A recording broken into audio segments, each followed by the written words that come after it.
যে খারাপ হতে গেলে প্রাতিষ্ঠানিক শিক্ষা লাগে না। ২০ কোটির মানচিত্রে বসে কোনো মানুষ খারাপ থাকতে পারে না, কোনো মানুষ গরিব থাকতে পারে না।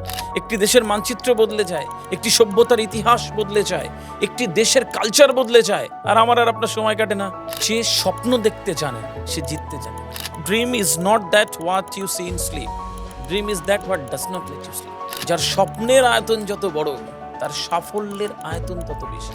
अगर किसी चीज को सच्चे दिल से चाहो तो पूरी कायनात उसकी मिलाने की साजिश में लग जाती है। सूरा राद आयत नंबर 11 আল্লাহ সুবহানাহু ওয়া তাআলা said in Quran कि আমি ওই জাতির ভাগ্য ততক্ষণ পর্যন্ত পরিবর্তন করাই না যতক্ষণ না তারা নিজেরা পরিবর্তনের মানসিকতা তৈরি করে। সুপ্রিয় দর্শক, দেশ বিদেশ যেখান থেকে বসে আজকের এই পডকাস্ট শুনছেন অথবা দেখছেন, আপনাদের সবাইকে সুস্বাগতম। বরাবরের মতো আজকের দিনটা আমার কাছে স্পেশাল বিকজ অফ আজকে আবারও সেই আদি ভাই অর্থাৎ আবেদিন হক আদি কলকাতা থেকে স্পেশালি এই পডকাস্টে যুক্ত হওয়ার জন্য এসেছে। আমার কাছে ভালো লাগছে এবং আমি বিশ্বাস করি বাংলাদেশ এবং বাংলা ভাষাভাষী মানুষ যারা আছে যেখানে আছে আদির এই পডকাস্টের জন্য অপেক্ষা করছে। কেননা গত যে সিজনে পডকাস্টটা হয়েছিল এক একটা ভিডিও ছোট ছোট করে রিল আকারে এসেছিল এবং আমি অবাক হয়ে গেছি যে আদিকে কত মানুষ ভালোবাসে অথবা আদি বা আমাদের এই পডকাস্টটাকে কত মানুষ ভালোবেসেছে। এক একটা ভিডিও 12 মিলিয়ন, 14 মিলিয়ন, 18 মিলিয়ন পর্যন্ত ভিউ হয়েছে। সো এটা আমার মনে হয় দর্শকের প্রাণের দাবি ছিল যে আদি এবং আফজাল ভাই এই পডকাস্টটা আরেকবার রিটেক হোক। সো আল্লাহ সুবহানাহু ওয়া তাআলার কাছে আমরা আসলে যেটা চাই সেটাই আল্লাহ সুবহানাহু ওয়া তাআলা কবুল করে। সো আজকে মানে হঠাৎ করে ঈদের আগে ঈদ স্পেশাল পডকাস্ট এটা হতে যাচ্ছে। আমরা ঈদকে কেন্দ্র করে আমরা আজকের এই শুটিংয়ে আছি। আমি বিশ্বাস করি এবারের ঈদের যেই অবসর সময়টা থাকবে এই পডকাস্টের প্রত্যেকটা ভিডিও রিল এগুলো আপনাদেরকে এন্টারটেইন করার জন্য, নলেজ গ্যাদার করার জন্য, আপনার চিন্তা চেতনাকে ডেভেলপ করার জন্য অনেক কাজে আসবে। সো স্টার্টিংটা অনেক লম্বা হয়ে গেল, বাট আমি বিশ্বাস করি এই পডকাস্টটা আপনাদের ভালো লাগবে। সম্পূর্ণ থাকার জন্য আহ্বান জানাচ্ছি। আর শুরুতেই আদি ভাই কেমন আছেন আপনি? ভালো রয়েছে। গ্রেট। অ্যাগেন আমরা একসাথে হয়েছি। সো আদি ভাই, এই সমাজে আল্লাহ সুবহানাহু ওয়া তাআলা তো সৃষ্টি করেছে সৃষ্টির সেরা করে আমাদেরকে, এটা আমরা বিশ্বাস করি যে প্রত্যেকটা মানুষ হচ্ছে সৃষ্টির সেরা। বৈষম্যটা কেন? এই যে সমাজে এত পার্সেন্ট মানে বেশিরভাগ মানুষ গরিব সীমার মধ্যে আছে, নিম্ন মধ্যবিত্ত বা নিম্ন পর্যায়ে আছে, তাদের কাছে জীবন মানে হচ্ছে যন্ত্রণা, বাট কিছু মানুষ খুব ভালো অবস্থায় আছে। এই বৈষম্যটা কি উপর থেকে এসেছে নাকি এটা তার ব্যক্তিগত চয়েস? আপনার মূল্যায়ন কি? বেশ, একদম শুরুতে একটি সুন্দর প্রশ্ন। আমার মনে হয় যে এই প্রশ্নের উত্তর দিতে গেলে কয়েকটা লাইন নয়, আমি বেশ কিছু লাইন এখানে খরচ করি। এই পৃথিবীতে 824 কোটি মানুষ রয়েছে এবং জাতিসংঘের হিসেবে 195টা দেশ, ছোট বড় মিলিয়ে। এই 824 কোটি মানুষ আর 195টা দেশের একটা বিরাট জায়গা। আমি যেই জায়গাতে বসে কথা বলছি ঢাকার একদম প্রাণকেন্দ্র ধানমন্ডি, এবং এই বাংলাদেশের প্রায় 20 কোটি মানুষ। আমি যদি শুধু এই 824 কোটি বাদ দিয়ে, আমি যদি 804 কোটি বাদ দিয়ে শুধু 20 কোটির হিসেব ধরি, তাহলে এই 20 কোটির মানচিত্রে বসে কোনো মানুষ খারাপ থাকতে পারে না, কোনো মানুষ গরিব থাকতে পারে না। এই 20 কোটির দেশে কোনো ছেলে মেয়ে গরিব হতে পারে না। যদি সে নিজে চায় তাহলে গরিব হবে, যদি নিজে না চায় তাহলে সে গরিব হতে পারে না। আফজাল ভাই, এবার প্রশ্ন হতে পারে যে কি করে? আপনি কখনো চলতে ফিরতে এদিক ওদিকে যেতে রাস্তার ধারে একটা বিরাট বড় বিলবোর্ডে দেখবেন না যে এখানে লেখা রয়েছে যে এখানে দক্ষ ডাকাত দ্বারা দক্ষ চোর তৈরি করা হয়। এরকম কিন্তু আপনি কোনো বিজ্ঞাপন দেখতে পাবেন না। চলতে চলতে এয়ারপোর্টে একটা বিরাট ব্যানার রয়েছে, ধারে আপনি লেখা রয়েছে, দেখবেন যে এখানে দক্ষ চোর দ্বারা পকেটমারি শেখানো হয়। দেখবেন যে এরকম কোনো ফর্ম আপনি পাবেন না। চলতে ফিরতে আপনি দেখবেন না যে একটা বিরাট গ্লো সাইন বোর্ডে জলজল করছে যে এখানে কিভাবে বিড়িখোরদের গাঁজা খাওয়ানো শেখানো হয়। দেখবেন যে এরকম আসলে কোথাও নেই। বিষয় হচ্ছে যে খারাপ হতে গেলে প্রাতিষ্ঠানিক শিক্ষা লাগে না। খারাপ হতে গেলে আপনাকে কোনো আলাদা সরঞ্জাম কিছু তৈরি করতে হয় না। আপনি গরিব থাকতে গেলে আপনার আলাদা করে কিছু ভাবতে হবে না, এমনি এমনি হয়ে যাবেন। কিন্তু ভালো হতে গেলে, 10-এর 1 হতে গেলে, সুন্দর হতে গেলে, পৃথিবীর একজন হতে গেলে আপনাকে ওই প্রাতিষ্ঠানিক শিক্ষার সাথে সাথে ডিসিপ্লিন, নিয়ম শৃঙ্খলার মধ্যে আসতে হবে। দিন রাতে 24 ঘন্টা তাই তো? এই ২৪ ঘন্টাকে সেকেন্ডে ভাগ করলে ৮৬,৪০০ সেকেন্ড হয়। যারা জিতে যায় না, এর পল সেকেন্ডকে গুরুত্ব দেয়। পল সেকেন্ডকে গুরুত্ব দেয়। আফজল ভাইয়া, এই এই এক সেকেন্ড, ধরো ১, ২, ৩ এরকম করে ৬০ বার গোনার পরে একটা মিনিট হয়। একটি দেশের মানচিত্র বদলে যায়, একটি সভ্যতার ইতিহাস বদলে যায়, একটি দেশের কালচার বদলে যায়। আর আমার আর আপনার সময় কাটে না। ১ কাপ চা খাচ্ছি সকাল ৬টায় উঠে ১০টা অবধি, তারপরে কি করব ভাবতে দিন চলে যায়। মানে কি করব সময় পার হচ্ছে না, কিছু না, একটা না, করা দরকার। এভাবে বড় মানুষ হওয়া যায় না। এভাবে ওই বৈষম্য এসে যায়। যারা সময়কে ব্যবহার করে তারা আসলে উত্তরণের পথের দিকে যায়। যারা সময়কে নেগলেক্ট করে, প্রাতিষ্ঠানিক এডুকেশনকে নেগলেক্ট করে, নিয়ম শৃঙ্খলাকে নেগলেক্ট করে, তারা আস্তে ওই অবতরণের দিকে যায়। সুতরাং সবসময় এটা চিন্তা করতে হবে যে আমি সময়টাকে গুরুত্ব দেব। যে এই দিনরাতের ২৪ ঘন্টায় সময়কে গুরুত্ব দিয়েছে, সে আসলে চলমান সিঁড়ির মতন একটু করে এগিয়ে যেতে থেকেছে। ছোট্ট একটা কথা বলে আমি এই প্রসঙ্গটা স্টপ করব। পৃথিবীতে আমি আমার অডিয়েন্সকেও বলে রাখি, দেখবেন সবাইকে একদম ছোট থেকে বড় সবার কাজে লাগবে till the last breadth of life. পৃথিবীতে দেখবেন যেগুলো করতে কষ্ট হয়, যা করতে আপনার কষ্ট হয়, দেখবেন এগুলো ভালো। একদম যা করতে আপনার কষ্ট হয় না, দেখবেন খারাপ। রাইট। সকালবেলা উঠে মর্নিং ওয়াক করা ভালো, আপনার কষ্ট হবে। প্রাতিষ্ঠানিক এডুকেশন নেওয়া কষ্ট, ডেলি যাও, উঠে বইপত্র পড়াশোনা করে যাও, কষ্ট হবে। বড়দের রেসপেক্ট করা, দেখবেন কষ্ট হবে। দেখবেন খুব কষ্ট করা, ছোটা, শরীরটাকে ভালো রাখা, আপনার কষ্ট হবে। তেতো জিনিস খাওয়া ভালো, দেখবেন কষ্ট হবে।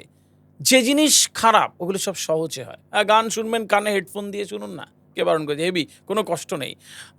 ঘন্টার পর ঘন্টা ইনস্টাগ্রামে রিলস সরাচ্ছেন, দেখবেন কোনো কষ্ট নেই, তাই না? তো যেই জিনিস করতে কষ্ট হবে ওইটা ভালো। এই কষ্ট করা জিনিস যদি একটা সার্টেন টাইম করা যায়, তাহলে তার অবস্থান সুন্দর হয়। এই ২০ কোটি মানুষের মধ্যে যে সময়কে গুরুত্ব দিয়েছে, প্রাতিষ্ঠানিক এডুকেশনকে গুরুত্ব দিয়েছে, যা খারাপ লাগে সেগুলো মনের বিরুদ্ধে গিয়ে করেছে, সে বড় হয়ে যায়।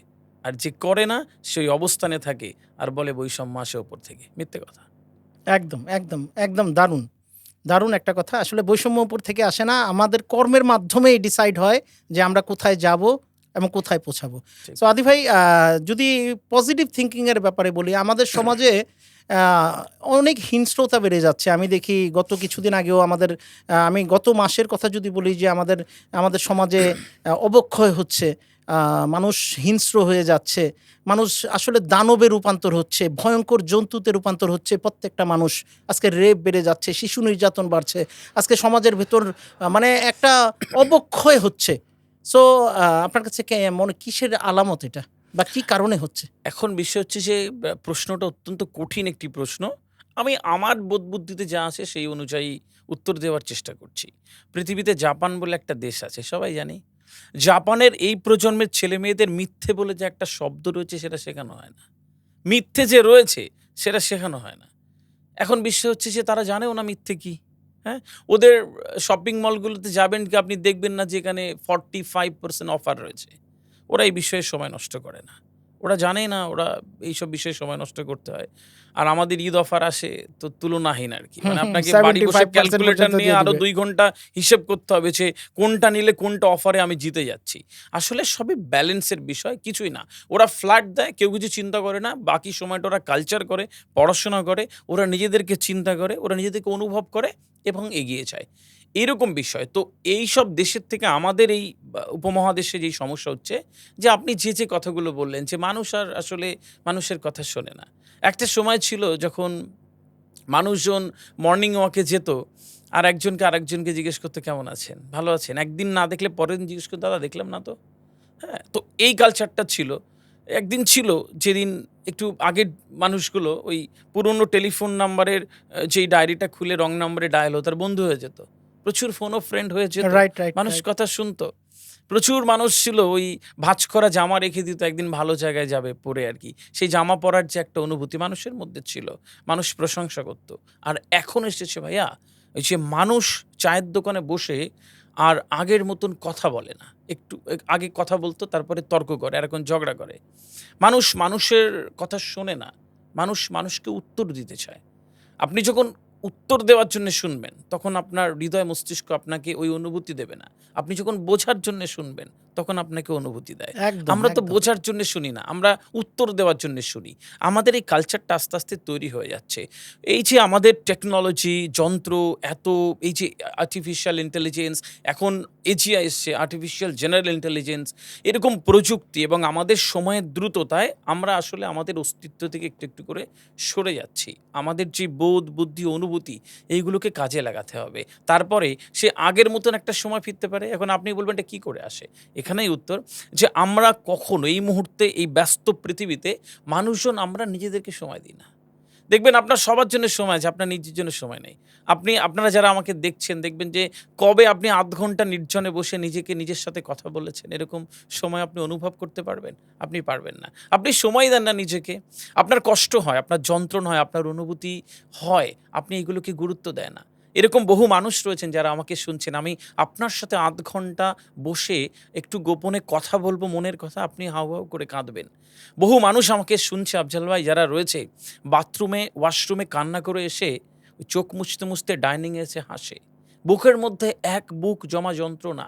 এই একা মানুষগুলো আসলে তাদের ওই একাকিত্ব ধীরে ধীরে তাদেরকে ওই অস্তিত্ব থেকে খানিকটা দূরে সরিয়ে দিচ্ছে, মেইনস্ট্রিম যেই জায়গাগুলো থেকে।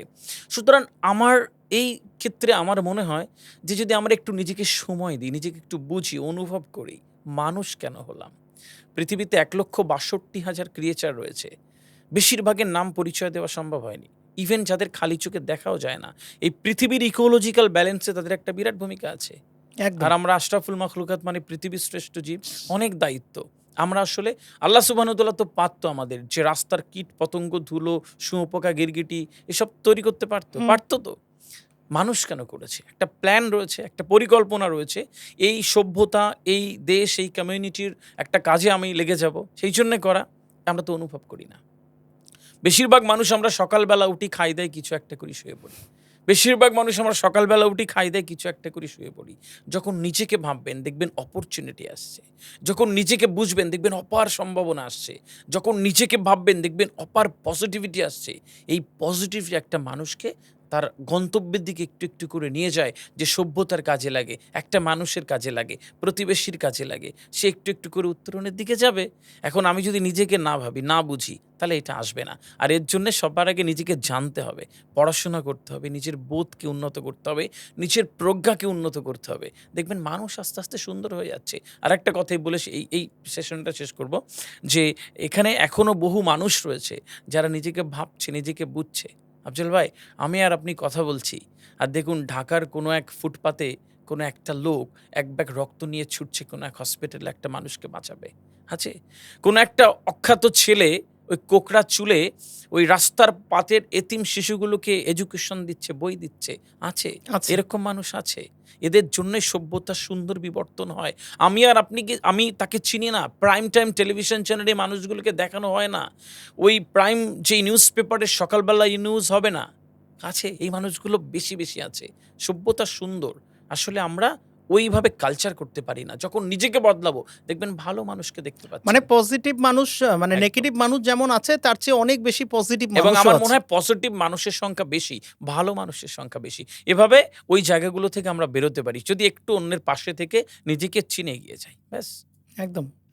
স্বপ্ন নিয়ে যদি কথা বলি, স্বপ্ন আ অনেকেই বলে যে স্বপ্ন যদি সুন্দর হয়, নিখুঁত হয়, মানে একদম মানে পরিপূর্ণ হয়, যদি দেখার মতো হয় এবং চাওয়ার মতো স্বপ্নটাকে যদি চাওয়া যায় তাহলে সেই স্বপ্ন পূরণ হয়। স্বপ্ন নিয়ে কি বলবেন? এখন বিষয় হচ্ছে, যে স্বপ্ন দেখতে জানে না, সে জিততে জানে না। যে স্বপ্ন দেখতে জানে না, সেই পৃথিবীর বোঝা। যে স্বপ্ন দেখতে জানে না, সে বিজয় কি কখনো জানে না। স্বপ্ন দেখতে হবে। বলা হয় কি, dream is not that what you see in sleep. Dream is that what does not let you slip.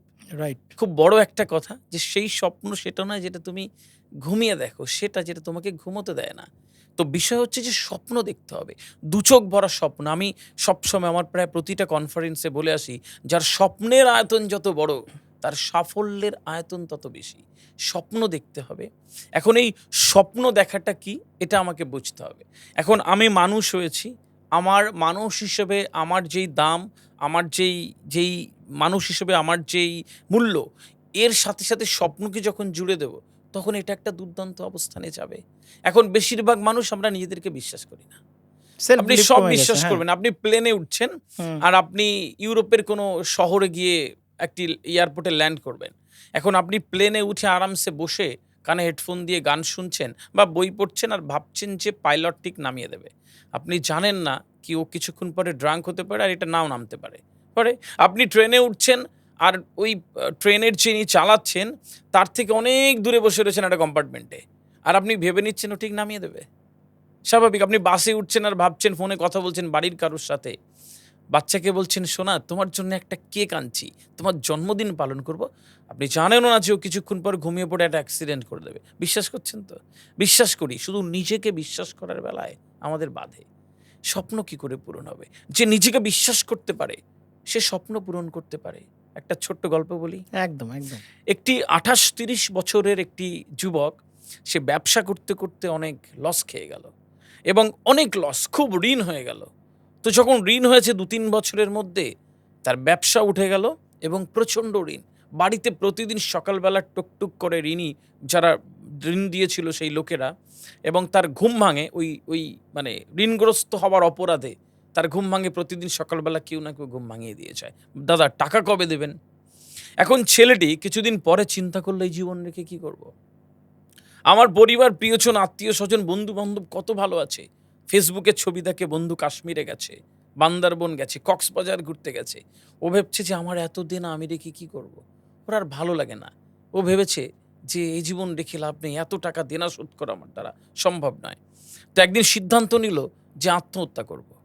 এখন দেখবেন যে আপনি যখন খারাপ চিন্তা করবেন না, দেখবেন শয়তান চলে আসে। ও আগে আসে না। একদম, একদম। শয়তান আগে আসে না। রাইট। শয়তান আপনি ভোরবেলা উঠে আপনি ফজরে নামাজ পড়বেন। পড়বেন। যেই আপনি উঠে ভাববেন যে আমার কানের লতির পেছনে চুল করছে, আজকে থাক নামাজ পড়ব না। ও আচ্ছা এই শোন না, একদম এসে শুয়ে গেছে। পড়। তোর মরার দেরি আছে অনেকদিন। তোর মরার দেরি আছে, এখন শুয়ে পড়। তো স্বাভাবিকভাবে আপনার মনে হবে থাক আজকে শুয়ে পড়ি। ঠিক এরকমভাবে ও যখনই চিন্তা করলো আত্মহত্যা করব, ও শয়তান এসে যায়। আরে মর, তোর কি হবে? এই জীবনটাকে কি হবে? দেখ ওরা কত ভালো আছে। তুই কি করছিস সেখানে? হুম। এরকমভাবে। ও একদিন সিদ্ধান্ত নিল মরে যাব। একটা সুন্দর লেটার লিখে, সুইসাইড নোট লিখে আহা! ও সকালবেলা বেরিয়ে পড়েছে। হাঁটতে, হাঁটতে, হাঁটতে, হাঁটতে, হাঁটতে, হাঁটতে একটা বড় একটা ব্রিজ আছে। অনেক চওড়া একটা ব্রিজ, লম্বা ব্রিজ, ওখানে চলে এলো। আর নদী আছে নিচে, অনেক উঁচু, গভীর খুব। এখন ও ওই রেলিং ধরে হাঁটছে, মাঝখানে গিয়ে ও লাফ মারবে। এখন ও ধরে, ধরে যেতে, যেতে একদম রেলিংয়ের ঠিক ওই মাঝখানে, নদীর মাঝখানে যে ব্রিজের মাঝখানে গিয়ে ও ব্রিজের ওপরে উঠে গেল। তখন ও ভাবছে যে সত্যি জীবন রেখে কি করব? হুম, দরকার নেই, মরে যাই। আমার মরে যাওয়াই ভালো। ও শয়তান বলেছে তুই মর, তুই হুম। রেখে কি করবি? আর ও কিছু না চিন্তা করে একটা লাফ দিয়েছে। এখন কয়েক সেকেন্ড পরে ঝুপ করে একটা শব্দ, দূরে একটা লোক, একটা মাঝি তার নৌকাতে জাল-টাল ঠিক করছিল মাছ ধরবে বলে। ঝুপ করে শব্দ হচ্ছে, ও বুঝতে পেরে যে আজকেও কিছু একটা হয়েছে। মানে হুম, মাঝে, মাঝে হয় আরকি। হুম। ও তাড়াতাড়ি রেখে নৌকাটা ঘুরিয়ে সাঁ করে ওই ছেলেটার কাছে চলে এলো। আর কয়েক সেকেন্ড থাকলেও ডুবে মরে যাবে এরকম একটা অবস্থায় ও বোট নিয়েছে আর হাত ধরে ফেলল। কোনোভাবে কষ্ট করে নৌকাতে তুলে ও খানিকক্ষণ শ্বাস নিয়ে ও যখন উঠে বলছে, উঠেই রেগে গেছে, "বাঁচালেন কেন আমায়?" বলছে, "কেন কি হয়েছে?" মাঝি ভেবেছে খুশি হবে। "বাঁচালেন কেন আমায়?" বলছে, "কেন কি হয়েছে?" বলছে, "না এই জীবন আমি রাখবো না। এই জীবনে আমার বাঁচার কোনো মানে।" "কি হয়েছে বাবা?" বলছে, "কি হয়েছে?" বলছে, "না এত ঋণ, এত টাকার দরকার আমার। আপনি আমাকে টাকা দেবেন? আমাকে বাঁচালেন কেন? মরে গেলেই তো আমার ভালো হতো।" বলে ও চিৎকার চেঁচামেচি শুরু করেছে। মাঝি বলছে যে, "কি টাকা লাগবে?" বলছে, "হ্যাঁ, টাকা লাগবে।" বলছে, "যাবে?" বলে, "কোথায়?" বলে, "খাজানা আছে খাজানা।" বলছে, "হ্যাঁ, ওই জন্য তো মরতে এসেছি। যাবো না মানে?" মাঝি ভুলে গেছে মাছ ধরা। নৌকাটা ঘাটে লাগিয়ে নিয়ে চলে গেল। বেশ কয়েকটা বাড়ি টপকে এদিক ওদিক একটা গাড়িতে উঠে এদিক ওদিক একটা জায়গায় নামলো। নেমে ঘরের ভেতর দিয়ে যাচ্ছে, একটা ঘর পেরিয়ে একটা ঘর পেরিয়ে একটা ঘরে পৌঁছে গেল। দেখলো যে একটা সাদা খুব সুন্দর থান পরা একটা শেঠজি এরকম গোপটো বাছি এরকম বসে কারোর সাথে কথা বলছে। দুজন ঢুকলো, কি একটা ইশারা করলো, শেঠজি বুঝতে পারলো যে গোপনে একা কথা বলবে। তো লোকটাকে চলে যেতে বললো শেঠজি। শেঠজির পাশে বসলো লোকটা আর যুবক ছেলেটিকে সামনে ওরা চেয়ারে বসতে দিল। শেঠজির কানে কানে কি একটা ফিসফিস করে বলল। শেঠজি বলছে 2 লাখ। আবার একটা কানে কি একটা বলল। শেঠজি বলছে 2 লাখ। আবার একটা কানে কি একটা বলল, বলে 10 লাখ। এখন যখন এই সওদা চলছে, যুবকটা বড্ড বিচলিত হয়ে গেল। এ কি হচ্ছে? এ কি হচ্ছে? তো খুব চালাকি করে বলছে, "একটু দরকার আছে, আপনি একটু বাইরে আসবেন।" মাঝিকে বলছে, "কেন?" বলছে আসুন না একটু, বাইরে বেরিয়ে গেল। মাঝি এসে বলছে কি হয়েছে? বলছে কি বলছেন? শেঠজি দুরিয়ে বলছে 2 লাখ, কি সওদা করছেন? বলছে 2 লাখ মানে তোমার একটা কিডনি। বলছে আর 2 লাখ মানে? বলছে আর 2 লাখ মানে তোমার একটা কিডনি। 10 লাখ মানে? বলে তোমার হার্ট। বলে কি পাগল হয়েছেন নাকি? 2 লাখ 10 লাখ এসব দিলে আমি বেঁচে থাকবো নাকি? আমি তো মরে যাবো। ও পালিয়ে যাচ্ছে। শেঠজি হাঁটতে বলছে পালাচ্ছ কোথায়? মরতেই তো এসেছিলে। হুম। মরতেই তো এসেছিলে, ফ্রিতে মরবে কেন? এগুলো দিয়ে মরো। দিয়ে মরো। ওই টাকা পয়সা দিয়ে ঋণগ্রস্ত লোকের ঋণগুলো মিটিয়ে মরো না, তাতে শান্তি পাবে। চলো। বলছে না ছেড়ে দিন আমার। বলে মানে? বলছে এই মস্তিষ্ক, এই হার্ট, এই কিডনি, কিডনি। এই লাংস, এই ফুসফুস, এর আমি একটা বড় সওদা করেছি। তোমাকে 50 লাখ দিয়ে দেবো, চাও দিয়ে দাও, আমারও কিছু থাকুক। বলছে এর বেশি আমি দিতে পারবো না, আমারও তো ব্যাপার আছে। 50 লাখ প্লিজ নিয়ে চলে যাও, আর ফ্রিতে মরবা কেন? লোকটা, যুবকটি লোকটার হাতটা ছেড়ে দৌড়চ্ছে আর ভাবছে আমার এত দাম, আমার এত দাম, আমার কিডনি, আমারে 50 লাখ, আমার দেনাই তো 10 লাখ টাকা। ও অবাক হয়ে গেল। ও চলে গেল এবং নতুন করে জীবন শুরু করলো যে আমার দাম এত, আমার দাম এত, আমিও পারি। এবং ঘুরে দাঁড়িয়েছে একটা মানুষ। अगर किसी चीज को सच्चे दिल से चाहो तो पूरी कायनात उसकी मिलाने की साजिश में लग जाती। মন থেকে কিছু চাইলে মিলে যায়। স্বপ্ন দেখতে হয়, নিজেকে বিশ্বাস করতে হয়, আর এই বিশ্বাস একদিন মঞ্জিলে পৌঁছে দেয়। যারা মঞ্জিল দেখতে পায় তারা ঠিক মঞ্জিলে পৌঁছে যায়। একদম, একদম। চাওয়াটা যদি সুনিপুণ হয়, পাওয়াটা সুনিশ্চিত হয়ে যায়। শিওর শিওর, আমাদের চাওয়ার মধ্যে সমস্যা আছে। একদম। এবং আমি মাঝে, মাঝে আমি আদি ভাই একটা কথা বলি অনেকেই আসে প্রবলেমের কথা বলে যে, "আফজাল ভাই কষ্টে আছি, বিপদে আছি" বা বিভিন্ন সমস্যার কথা যখন বলে না, তখন আমি মনে, মনে হাসি। আমার মুখে সামনাসামনি হাসি না কেন, সে তখন মাইন্ড করবে যে আফজাল ভাইয়ের দুঃখের গল্প বলতেছি ঠিক ঠিক আর আফজাল ভাই হাসতেছে। আসলে আমার কাছে যেটা পার্সোনালি আমি ফিল করি, আমার কাছে যেটা মনে হয় যে আমাদের ইমানে প্রবলেম আছে। আমরা বিশ্বাস করি যে আল্লাহ সুবহানাহু ওয়া তাআলা হচ্ছে মানে দয়াময়। আমরা বলি যে আল্লাহ সুবহানাহু ওয়া তাআলা হচ্ছে সর্বশ্রেষ্ঠ। আমরা বলি যে আল্লাহ সুবহানাহু ওয়া তাআলা মানে একদম ক্ষমাশীল। মানে তার মানে মহত্বের শেষ নাই। আল্লাহর কুদরতের শেষ নাই। আল্লাহর মানে ক্ষমতার শেষ নাই। বাট তাহলে সেক্ষেত্রে চাওয়াটা এত ছোট কেন? জীবনে কেন ছোট থাকতে চাই? জীবনে কেন বড় হতে চাই না? আমি যেহেতু বিশ্বাস করি আল্লাহ আছে। Allah is the almighty, is a great. তার কাছে চাওয়ার, আল্লাহ বলেছে যে, "তুমি কম চাবা কেন? জান্নাত যদি চাইতে হয় কেন জান্নাতুল ফেরদৌস চাচ্ছ না?" সো আমরা আসলে চাইতেই তো জানি না। ঠিক, ঠিক না? একদম একদম। একদম, একদম। আর দারুণ একটা গল্প। গল্পটা ভালো লেগেছে। অসাধারণ গল্প। এবং এই চাওয়াটা না আফজল ভাইয়া, চাওয়াটার মধ্যে আকুতি থাকতে হয়। যে মানুষ চাইতে পারে না তার কাছে কি করে মিলবে? আপনি রাইট। একটা ছোট্ট জিনিস ভেবে নেন। এই আকাশ বাতাস, নদী নালা, ঘর বাড়ি, আমেরিকা, ফ্রান্স, ডলার, এত টাকা, এত ফ্ল্যাট, এত এই যে ঐশ্বর্য, ধন সম্পত্তি, সব মালিক কে? আল্লাহ, একজন তো, আল্লাহ সুবহানাহু ওয়া তাআলা। আল্লাহ সুবহানাহু ওয়া তাআলা। তো এর মধ্যে আপনাকে একটা বিসিএস ক্যাডার বানিয়ে দেবে। আল্লাহ সুবহানাহু ওয়া তাআলার কিছু হবে? কিচ্ছু তার হবে, খাজানা থেকে কিছু কমবে? কিচ্ছু কমবে না। মহাসমুদ্রের মধ্যে থেকে এক বাটি জল তুলে আনলেন, সমুদ্রের কিছু হবে? কিচ্ছু হবে না। চাইতে পারি না। আমরা বোকা মানুষ। আমরা এটা একটু চাই, ওটা একটু চাই, ওটা একটু চাই। দিন শেষে বুঝি না কি চাই। আমি আমার সব কনফারেন্সে বলে আসি, যারা অনেক কিছু চায় তাদের ভাত হয় না। যারা অনেক কিছু জানে তাদের ভাত হয় না। একটা চাইবেন, একটা জানবেন। এত ভালো করে জানবেন, এত ভালো করে জানবেন, এত ভালো করে চাইবেন। ওইটা পৃথিবী বুক চিরে আপনার জায়গা করে দেবে। পৃথিবীর একটি যোগ্য মানুষকে নিয়ে দেখাতে পারবেন না যে যোগ্য অথচ বসে আছে। কেউ নেই। কিছু ভাঙাচোরা, কিছু আত্মবিশ্বাসীন, দোমড়ানো মোচড়ানো মানুষ প্রতিদিন বলে আমার কপাল খারাপ। প্রতিদিন বলে আমার ভাগ্যে কিছু লেখা নেই। কোন বইতে দেখেছেন আপনার কপালে কিছু লেখা নেই? আর কোন আয়নায় দেখেছেন আপনার ভাগ্য খারাপ? মিথ্যে কথা। Man create his own fate. মানুষ নিজের ভাগ্য নিজে তৈরি করে। আপনি আজকে নিজের ভাগ্য নিজে তৈরি করছেন। আমি নিজের ভাগ্য নিজে তৈরি করছি। সুতরাং বুঝতে হয়। সূরা রাদ আয়াত নাম্বার 11 আল্লাহ সুবহানাহু ওয়া তাআলা সেড ইন কুরআন কি আমি ওই জাতির ভাগ্য ততক্ষণ পর্যন্ত পরিবর্তন করাই না যতক্ষণ না তারা নিজেরা পরিবর্তনের মানসিকতা তৈরি করে। একদম। মানসিকতা তৈরি করবেন না, নিজেকে বিশ্বাস করবেন না, নিজেকে বুঝবেন না আপনি কোটি কোটি টাকার সম্পত্তির একজন মানুষ, আপনার চেয়ে বড় সম্পদ এই পৃথিবীতে কেউ নেই, চাইবেন না, এত আকুতি দিয়ে চাইবেন যে দেখবেন মিলে যাচ্ছে। ছোট একটা গল্প বলি। একদম, একদম। একজন সুটেড বুটেড একজন মানুষ, আমার এই গল্পটা আমি আমার ডিফারেন্ট কনফারেন্সেস বলেছি, অনেক মানুষের জানা থাকবে। তারপরেও ওই যে চাওয়ার কথা বলছেন না, আমি শুধু সেই জন্য বলি কিভাবে চাইবেন। একজন সুটেড বুটেড একজন ভদ্রলোক তার মার্সিডিজ বেঞ্চ গাড়ি করে এয়ারপোর্টের দিকে যাচ্ছে। তো এয়ারপোর্টের দিকে যাচ্ছে প্রচণ্ড জ্যাম, এত জ্যাম, আর এগোচ্ছে না গাড়ি। ঘড়ি দেখছে যদি আর 15 মিনিটের মধ্যে না পৌঁছতে পারে ফ্লাইট চলে যাবে। গাড়ির মধ্যে বসে ঘামছে, এসি চলছে, ডিপ এসি, তারপরেও ঘামছে এবং তাকে পৌঁছতে হবে। উনি ড্রাইভারকে বলছেন, শোনো আমি একটি গুরুত্বপূর্ণ কনফারেন্সে যাচ্ছি যেখানে হাজার হাজার লোক আমার কথা শুনতে আসবে। এই ফ্লাইট মিস করলে অতগুলো লোক আমার কথা থেকে বঞ্চিত হবে। তুমি এক কাজ করো, গাড়ি নিয়ে বাড়ি চলে যাও, আমার গ্যারেজে ঢুকিয়ে দেবে। আমি এখান থেকে আমার ব্রিফকেস নিয়ে দৌড়াচ্ছি, যেখান থেকে জ্যাম ছাড়ছে, আমি একটা ট্যাক্সিতে বসে যাও, আমাকে এয়ারপোর্টে নামিয়ে দেবে। বলে উনি নেমে গাড়ি থেকে ছুটছেন। একটা সুটেড বুটেড ভদ্রলোক দৌড়াচ্ছে, সবাই দেখছি যে কী ব্যাপার। যেখান থেকে জ্যাম ছাড়ছে আর ট্যাক্সিওয়ালাকে বলছে কত টাকা নেবে বলো, আমাকে এয়ারপোর্টে পৌঁছে দিতে হবে এই টাইমের মধ্যে। বলে উঠে পড়ুন। বসে পড়লো, ঘাম মুছছে, ড্রাইভার ছেড়েছে একদম 90-100 স্পিডে। যেখানে এয়ারপোর্ট ওখানে পৌঁছে গেল, একদম গেটে নামিয়ে টাকা দিল, ছুট মারলো এয়ারপোর্টের মধ্যেই। যেখানে টিকিটের সিল মারছিল তাকে ঢোকাবে এবার কেবিন ইয়ের ছেলেরা, সেখানে গিয়ে জাস্ট পৌঁছালো।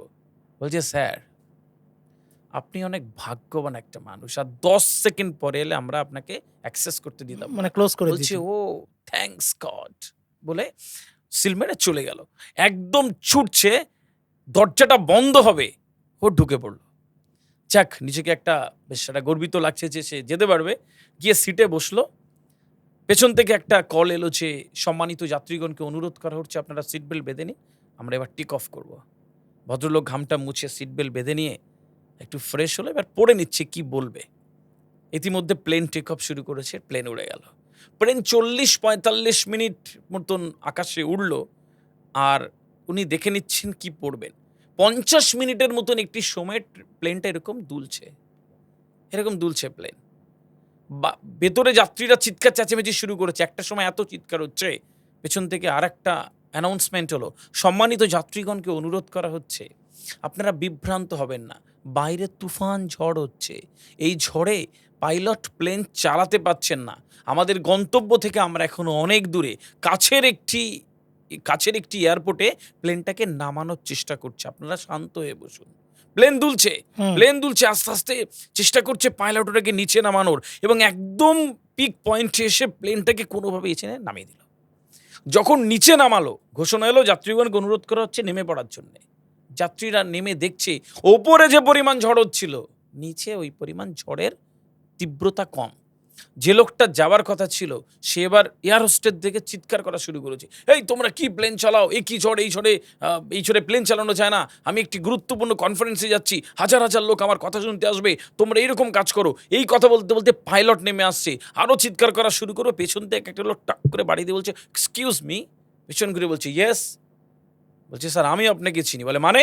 বলছে স্যার আপনি ডক্টর রহমান। বলছে ইয়েস আমি ডক্টর রহমান, আপনি কে? বলছে আমি আপনার ভক্ত, আপনি কথা বলতে যাচ্ছেন আর আমি আপনার কথা শুনতে যাচ্ছিলাম। স্যার আমি জায়গাটা চিনি, আপনি যদি কোনো সময় নষ্ট না করে এখান থেকে কোনো একটি এয়ারপোর্ট থেকে বেরিয়ে একটা ট্যাক্সি নেন আর বলেন যে একদম 80-90-100 স্পিডে যাবে, তাহলে আগামী 3 ঘন্টার মধ্যে আপনি পৌঁছতে পারবেন, আপনার এই সময় ওখানকার স্পিচ রয়েছে। ভদ্রলোক শুনে একটু একদম আশাহত ছিল, একটু আশান্বিত হলো, চিকচিক করছে চোখ, তাই নাকি? বলছে স্যার সময় নষ্ট করবেন না। ভদ্রলোক সময় নষ্ট না করে ব্রিফকেসটা নিয়ে দৌড় বা এয়ারপোর্টের বাইরে বেরিয়ে ট্যাক্সিওয়ালাকে লোকেশন দিয়ে বলছে কত টাকা নেবে বলো, আমাকে পৌঁছে দিতে হবে এই টাইমের মধ্যে, কোনোভাবে ব্রেকে পা দিলে চলবে না। ভদ্রলোক দেখে বলছে ঠিক আছে উঠুন। পেছনে বসে গেল, ঘামটা মুছে কি বলবে দেখে নিচ্ছে। ট্যাক্সি চলছে 10 মিনিট, 20, 25, 50 মিনিট, 1 ঘন্টা ট্যাক্সিটা চলবার পরে একটা ধুম বৃষ্টি এলো। এত বৃষ্টি সামনে দেখা যায় না। ট্যাক্সিওয়ালাকে বলছে তুমি চলতে থাকো। 2টো রাস্তা এলো, ট্যাক্সিওয়ালা একটা রাস্তায় ঢুকিয়ে দিল। 10 মিনিট ওই ট্যাক্সিটা চলবার পরে ড্রাইভার বুঝতে পারলো যে ভুল রাস্তায় এসেছি। যখন বুঝলো ভুল রাস্তায়, ফেরার জায়গা নেই, বাইপাস নেই, তখন বললো যে মহা মুশকিলে পড়েছে। এখন সাহেবকে বললো তো চিৎকার করবে, এমনিতেই বলে দিল যে এই টাইমের মধ্যে পৌঁছতে হবে। তো ট্যাক্সিটা আস্তে আস্তে যায় আর পেছনে ফিরে একবার বলে স্যার যে কি হয়েছে? বলছে স্যার চিৎকার করবেন, একটা কথা বলি। তখন বুঝতে পেরেছে, বলছে কি হয়েছে বলো। বলছে স্যার ভুল পথে এসেছি।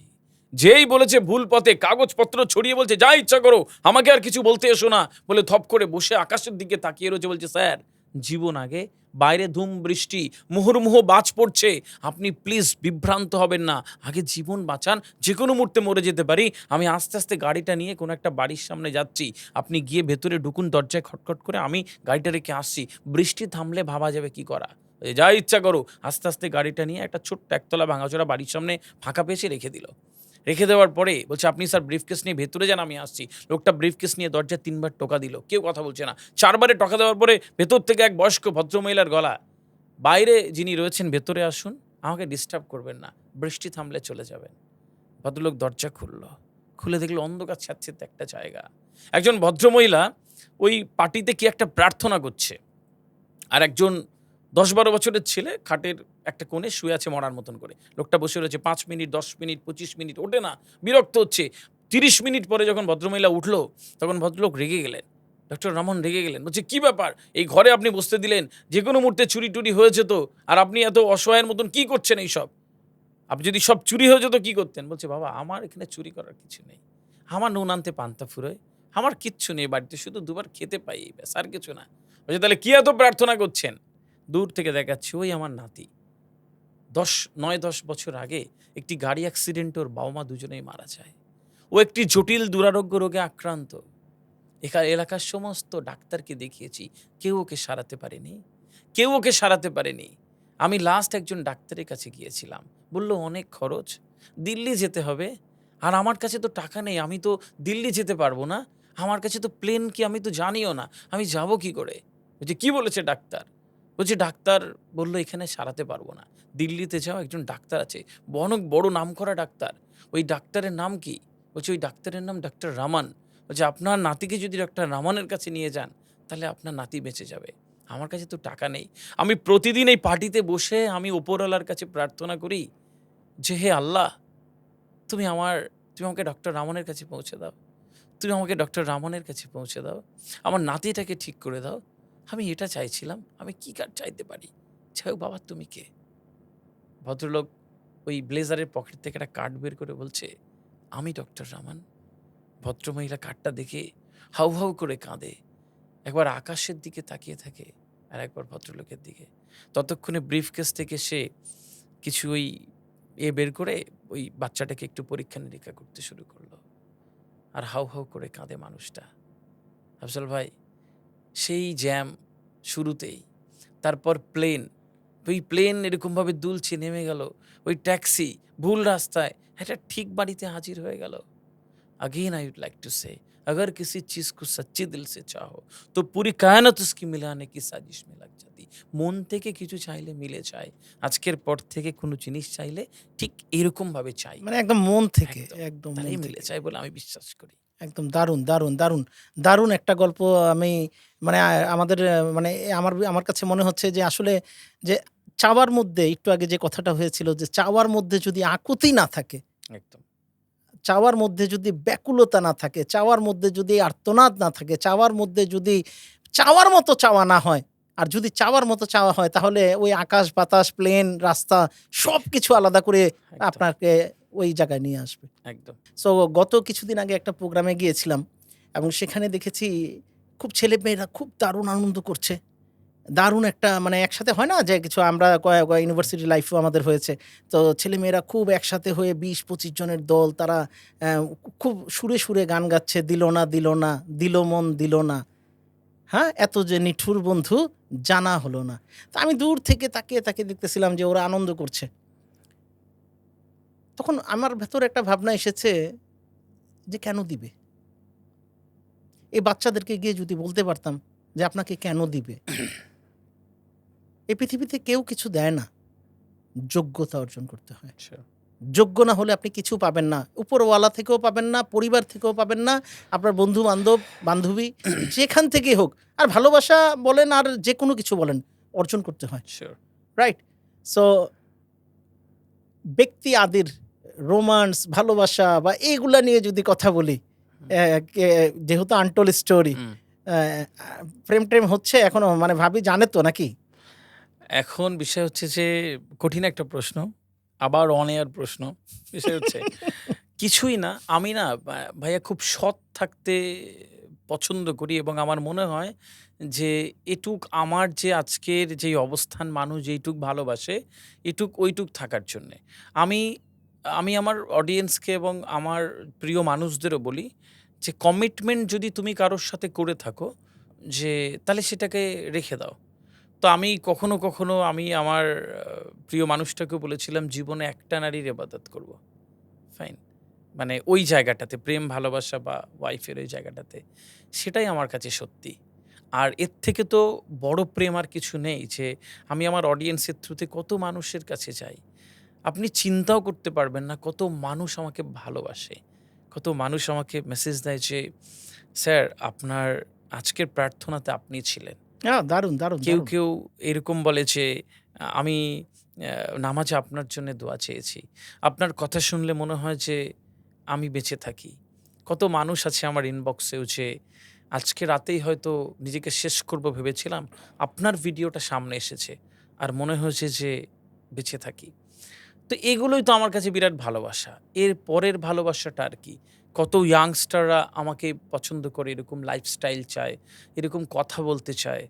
আমি এটাও তো একটা ভালোবাসা এটাও যে ভালোবাসা। এটা আমি একটা অর্জন করেছি। তো এই ভালোবাসায় আমি পূর্ণ।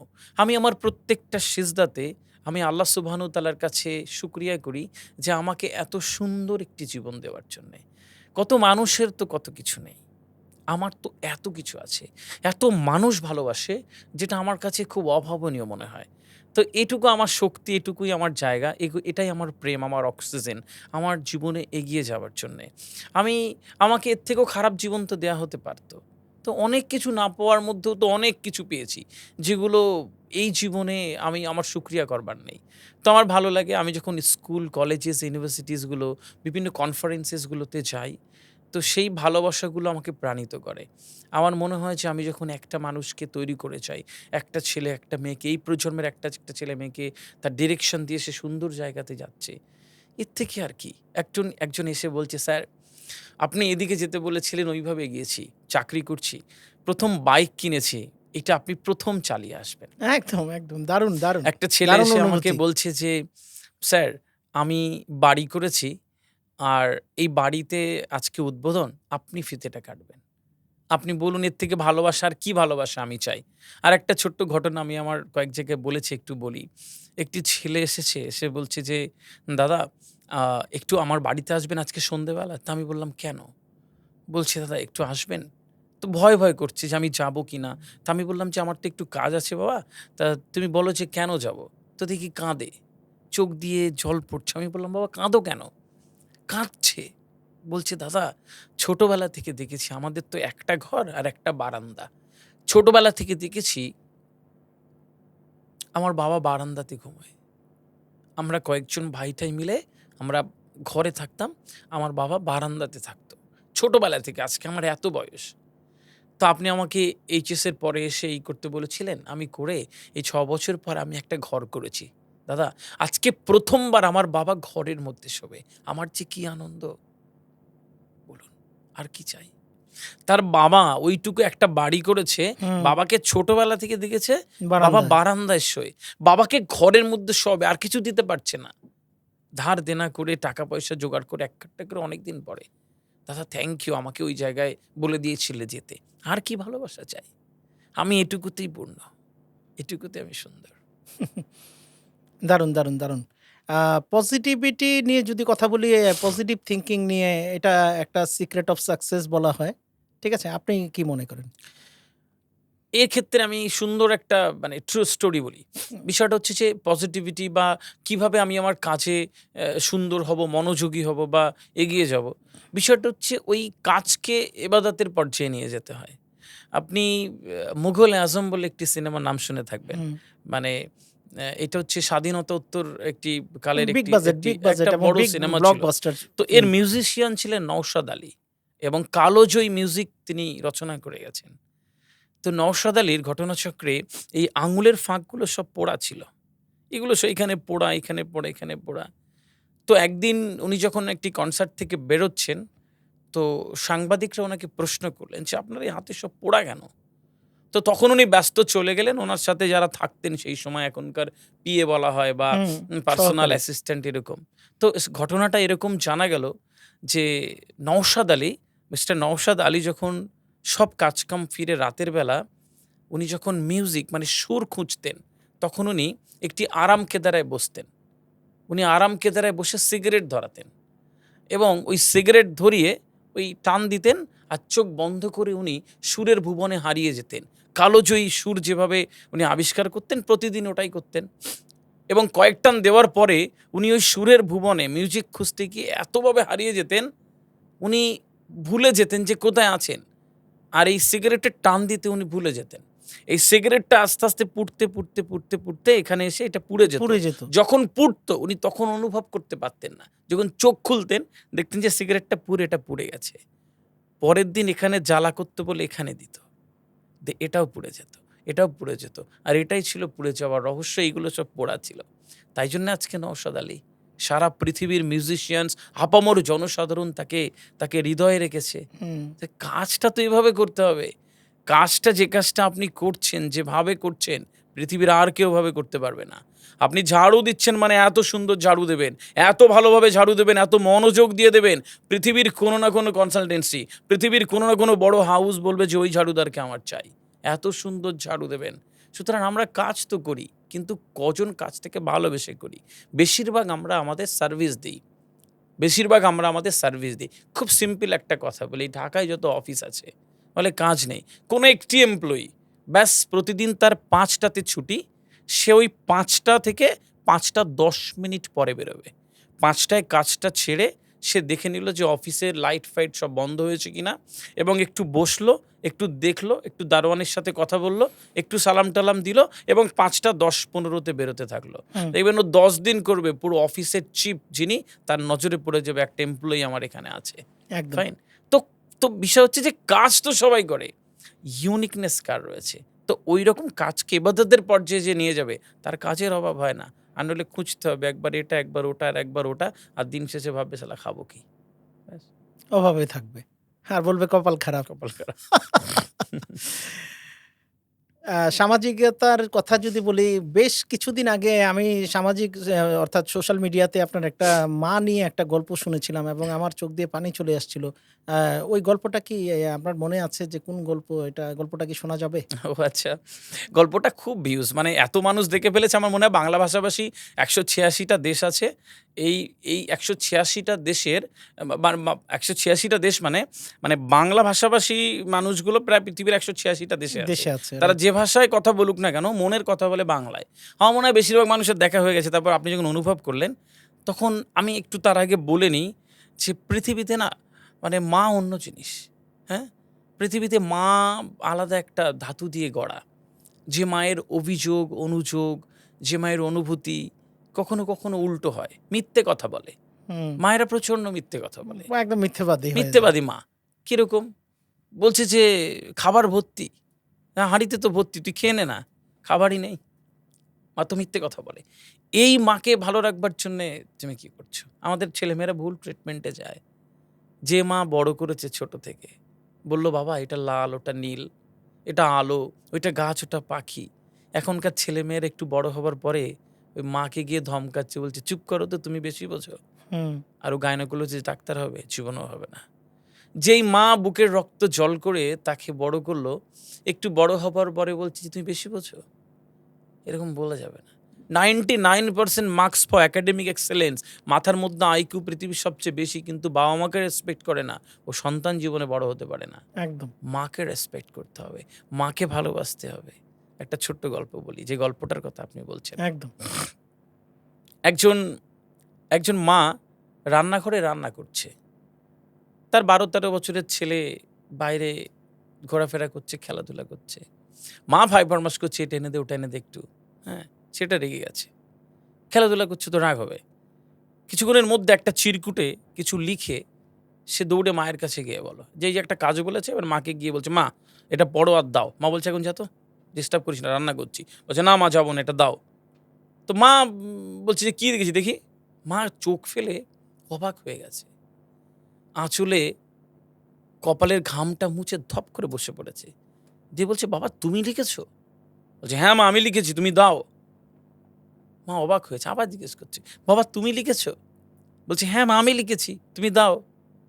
মা দেখছে ছেলে লিখেছে ওখানে যে মা 1 নম্বরে লিখেছে, তুমি যে আমাকে প্রতিদিন সকালবেলা মশারি তুলতে বলো, এর জন্য 60 টাকা। 2 নম্বরে লিখেছে মা তুমি আমাকে ওই কাকুর দোকান থেকে এটা ওটা প্রতিদিন আনতে বলো, এর জন্য 80 টাকা। ছোট ভাইকে প্রতিদিন কোলে করে রাখতে বলো সারা সকালবেলা, এর জন্য 40 টাকা। তুমি যে আমাকে বলো উপরে ছাদে গাছে জল দেওয়ার জন্যে, এর জন্য 90 টাকা। তুমি আমাকে যে বলো যে এ ঘর ও ঘর থেকে একটু পরিষ্কার পরিচ্ছন্ন করে রাখতে, এর জন্য 60 টাকা। বলে একটা 350 টাকার দিয়ে লিস্ট দিয়ে বলছে, মা দাও, এবার দাও। এবার দাও। তো মা অবাক হয়ে গেছে। তো বলছে, বাবা চলো আমার পাশে বসো। একটা চেয়ার টেনে দিয়ে বলছে বসো। বলছে, মা দাও, তারপরে বসবো। বলছে, আমার জন্য একটা চিরকুট এনে দেবে আর একটা কলম। বলছে, না মা ওইসব হবে না, আগে দাও। ছোট ছেলে। হুম। তো বলছে, বাবা দাও, দেবো। বলছে, আনলে দেবে তো? বলে, হ্যাঁ। তো ছেলেটা দৌড়ে একটা কাগজ একটা কলম এনেছে, মায়ের হাতে দিয়েছে। ও পাশে বসে আছে, মা এবার লিখছে। কিছুক্ষণ লেখার পরে ছেলেটার হাতে দিয়েছে মা। বলছে, মা পড়ো। ছেলেটা দেখছে, তাতে লিখে রাখা রয়েছে, ১ নম্বরে মা লিখেছে যে, বাবা তোমাকে যে পৃথিবীর সব যন্ত্রণার কষ্ট ভোগ করে আমি ১০ মাস পেটে ধরেছিলাম, এটা বিনা পয়সায়। তোমাকে যে আমি ২-২.৫ বছর সব যন্ত্রণার কষ্টকে দূরে রেখে আমি দুধ খাইয়ে বড় করেছি তোমায়, এটা বিনা পয়সায়। ছোটবেলায় তোমার কাছে তোমার শরীর খারাপ হলে যখন আমি রাতের পর রাত জাগতাম, এটা বিনা বিনা পয়সায়। পয়সায়। শেষবার যখন তোমার শরীর খারাপ হয়েছিল, আমি সারা রাত তাহাজ্জুদের নামাজে বসেছিলাম। যখন তুমি একটু ভালো হলে, তুমি একটু হাসলে, আমার সে কি আনন্দ, এটা বিনা পয়সায়। তারপর তুমি একটু বড় হলে, একবার খেলনা চেয়েছিলে, আমি দিতে পারিনি, তোমার সে কি কান্না। আমি আঁচলে একটু একটু পয়সা জমিয়ে যেদিন তোমার একটা খেলনা দিয়েছিলাম, তোমার সে কি হাসি, এটা বিনা পয়সায়। তারপর যখন বড় হলে, তুমি যখন স্কুলে যেতে শুরু করলে, তুমি যখন স্কুলের ওই ব্যাগটা কাঁধে নিয়ে চলে যেতে আর তোমাকে দেখা যেত না, আমার বুকের তোলপাড় হওয়া অবস্থাটা যদি তুমি জানতে, আমার বুকের মধ্যে যে কি হাহাকার আছে তুমি যদি জানতে, তারপর তুমি যখন ফিরে আসো, আমার ধরে একটু জান আসে তোমাকে দেখার পরে, এটা বিনা পয়সায়। আর বাবা, এখন যদি কেউ আমাকে এসে বলে পুরো পৃথিবী একদিকে আর তুমি একদিকে, জানো বাবা, আমার পৃথিবীকে লাগবে না, আমার তোমাকে চাই, এটাও বিনা পয়সায়। ছেলেটি সব পড়ার পরে মায়ের গালে একটা চুমু দিয়ে বলে, মা তোমার ঋণ তো কখনো শোধ করা যাবে না, মা আমাকে ক্ষমা করে দিও। ওরে দৌড়ে পালিয়ে গেল। মায়ের এরাম হয়, সব বিনা পয়সায় করে। ওই মাকে ভালোবাসবে না, কিসের সন্তান হয়েছ? ওই মাকে দেখবে না, ওই মাকে জড়িয়ে ধরে একবার বলবে না, মা তোমার অনেক ভালোবাসি, কিসের সন্তান হয়েছ? মাকে ভালোবাসতে হয়, মায়েরা এরকমই হয়। আমি পুরো প্রজন্মকে অনুরোধ করি, মাকে ভালোবেসো, বাবাকে ভালোবেসো। এর থেকে বড় সম্পদ, সোনার খনি পৃথিবীতে আর দুটো নেই। একদম, একদম। দুনিয়ার জান্নাত। দুনিয়াতে জান্নাত একদম, যদি থাকে, বাবা-মার মধ্যেই আছে। একদম, একদম। আর এই পৃথিবীটা একেবারে নিঃস্বার্থ ভালোবাসা বাবা-মা ছাড়া আসলে সম্ভব না। সম্ভব না। সো আমিও আপনার সাথে মানে এই গল্পটা আসলে শোনা উচিত। প্রত্যেকটা ইয়াং স্টার যারা আছে, আপনাদের উপলব্ধি করা উচিত। আমাদের বাচ্চারা যত বেশি এই মর্মটা বুঝবে যে বাবা-মা, তাদের গুরুত্ব, তাদের এই জিনিসগুলো যখন আসবে না, মানবিকতা, ঠিক, ঠিক, মানবিকতার বিকাশ ভেরি ইম্পর্টেন্ট। আমাদের ঠিক, সমাজ ঠিক। থেকে হারিয়ে যাচ্ছে যদিও। একদম। তো এই পডকাস্ট থেকে আজকে আমরা যে আলোচনাগুলো করলাম, বা আদি ভাই আজকে এত সুন্দর একটা গল্পের মাধ্যমে যে লেসনটা, যে শিক্ষাটা দিল, প্রত্যেকটা ইয়াংস্টারকে বলবো, বাবা মাকে ভালোবাসুন। তো আদি ভাই, আমরা যদি একটু সফলতা নিয়ে কথা বলি, যে সমাজে আমরা সবাই তো সফল হতে চাই। এমন একটা মানুষও খুঁজে পাওয়া যাবে না যে ভালো থাকতে চায় না, ভালো হতে চায় না। হয়তো একটু আগেও যেহেতু আমরা কথায় কথায় বলেছি, চাওয়াটা এতটা নিখুঁত হয় না বলেই হয়তো বা তারা ঠিক, পায় ঠিক। না। বাট যদি সিম্পলি অ্যাডভাইস দেওয়ার কথা যদি বলি, আজকে যেহেতু আপনি পডকাস্টে আমাদের এসেছেন এবং ঈদ উপলক্ষে এটা একটা হচ্ছে, আমি বিশ্বাস করি কোটি কোটি মানুষ এই ভিডিও দেখবে, ইনশাআল্লাহ। শুনবে। তাদের উদ্দেশ্যে সফলতার কোনো টিপস, মানে এক্সক্লুসিভ কোনো টিপস আছে কিনা আপনার কাছে? এখন ১ম হচ্ছে যে যেই টিপস বা সফল হওয়ার জন্যে যেটা সবার আগে দরকার, আমার মনে হয় একটু আগে আমি বলেছি যে নিজেকে চিনতে হবে, জানতে হবে, নিজেকে বিশ্লেষণ করতে হবে, নিজেকে বুঝতে হবে। পুরো পৃথিবী একটা পরীক্ষাগার, একটা ল্যাবরেটরি। এখানে জীবনী শক্তিতে ভরপুর সব। ওই জায়গাটা আমাকে বুঝতে হবে। আর পৃথিবীর মানুষ হতে হবে। আমাদের বেশিরভাগ মানুষের পৃথিবী ছোট। আমাদের মামা, কাকা, শ্বশুরবাড়ি, স্কুল, কলেজ, ইউনিভার্সিটি, আত্মীয়স্বজন সব মিলে ২০০-২৫০ জন। এর বাইরে মনে হয় কিছুই নেই। কিন্তু এর বাইরে তো একটা বিরাট পৃথিবী। এর রাইট। বাইরে একটা বিরাট জগৎ। একটা বিজ্ঞাপন ভাইরাল হয়েছিল আফজল ভাই, কি মন খোলো পৃথিবী খুলে যাবে। তো সবার আগে মন খুলতে হবে। মনই ছোট, পৃথিবী কি করে খুলবে? হ্যাঁ, মনকে বড় করতে পারি না, মনকে উদারতা দিতে পারি না, তাহলে পৃথিবী কীরকম? তো সবার আগে হচ্ছে যে বুঝতে হবে আমি পৃথিবীর মানুষ, ১। ২ হচ্ছে যে খুশি থাকতে হবে। কীরকম? দেখবেন যে মানুষ নিজেকে খুশি রাখতে পারে না, সে কোনো কাজ ভালো করতে পারে না। হ্যাঁ? আপনার যা আছে, যেটুক আছে, ওটা দিয়ে সুন্দর করে একটা রেসিপি তৈরি করা যায়। জীবনের রেসিপি, সাফল্যের। করি না। এখন নিজেকে তো খুশি করতে হবে। ওর ওই রয়েছে বলে আমি অসুখী তুলনা হয়ে গেলাম। মানে ও তুলনা। হ্যাঁ, ও দেখা গেল স্বামী-স্ত্রী সারারাত ঝগড়া করেছে। করে পরের দিন সকালবেলা ফেসবুকে একটা সুন্দর ছবি দিয়েছে। মিলে গেছে। হুম। সুন্দর ছবি দিয়ে একটা ক্যাপশন দিয়েছে আর ও ভাবে কত সুন্দর, আমারটাই শুধু খারাপ। ফাইন? এই যে তুলনা করে আমরা নিজেদের শেষ করে ফেলি। তা আমরা নিজেকে খুশি রাখতে পারি না। তো নিজেকে খুশি রাখতে হবে। আপনি ভাবুন যেই রাজনৈতিক নেতা একটি বড় রাজনৈতিক জনসভায় কথা বলতে যাচ্ছে আর যাওয়ার আগে তুমুল ঝগড়া করেছে তার কর্মীদের সাথে। সে ভালো কথা বলতে পারবে? নো। সম্ভব নয়।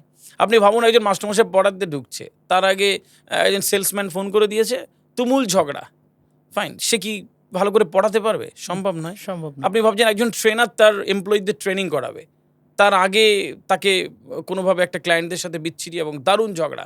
ও কি পারবে ওর সেই সবচেয়ে সেরাটা দিতে? সম্ভব নয়। ভালো কিছু করতে গেলে না আগে নিজেকে খুশি রাখতে হবে। তাই নিজেকে খুশি রাখার উপায় হচ্ছে আপনার যা আছে সেটাকে প্রোডাক্টিভ করা। একটু করে এগিয়ে যাওয়া। ছোট স্বপ্নই বড় স্বপ্নে রূপান্তরিত হয়। আমরা আসলে হয় স্বপ্নই দেখি না, আর নইলে এত বড় দেখি যে হতাশা আসে। রাইট? তো স্বপ্ন দেখতে হবে আমার অকাতের মধ্যে ছোট পায়ে চলতে ওইখানে পৌঁছানো যায়। ৩ নম্বর যে বিষয়টা হচ্ছে আমি একটু আগে বলেছিলাম কি ওইটাকে সুন্দর করে চাওয়া। এখন চাওয়াটা এত সুন্দর হবে যে ও মিলে যায়।